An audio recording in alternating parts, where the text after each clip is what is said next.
আজকে ফিজিক্স ডিপার্টমেন্টের সামনে এডওয়ার্ড কলেজে যে বজ্রপাতের মধ্যে দিয়ে আমাদের একটা পুরাতন মেহগনি গাছ মাঝখান থেকে চিরে দুই ভাগ হয়ে গিয়েছে, এটা আমার দেখা একটা বড় ঘটনা।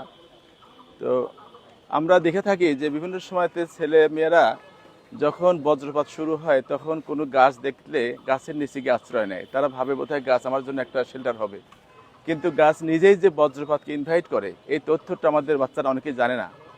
তো এই ঘটনার মধ্য দিয়ে আমি চাইবো আমাদের জাতীয়ভাবে এটা সম্প্রচার হওয়া দরকার যে গাছের নিচে কখনোই যেন কেউ আশ্রয় না খোঁজে, বিশেষ করে বজ্রপাতের সময়তে।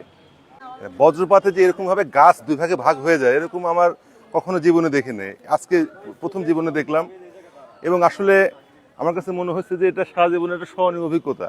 এখানে যারা ছিলেন তারা যে বেঁচে গেছেন তাদের মিলাদ পড়ানো উচিত আমি মনে করি। বজ্রপাতে যে মানুষ মারা যায়, আল্লাহ তাদের বাঁচাইছে, গাছের উপর দিয়ে গেছে, এটাই আমার মানে জীবনে প্রথম এই এডওয়ার্ড কলেজের মধ্যে দেখলাম। অনেক মানুষ মারা গেছে বজ্রপাতে এরকম।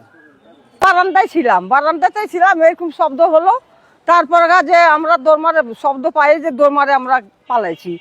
আমরা যে কি মাছা পাইতেছি সেটাই সে আল্লাহ জানে। অনেক কালো মেঘ চলে আসলো, তারপর হঠাৎ করে অনেক বড় শব্দ হলো, তারপর কিছুক্ষণ পর দেখি যে গাছের এই অবস্থা, মারাত্মক অবস্থা। আশপাশে যদি কেউ থাকতো হয়তো মারা যেত।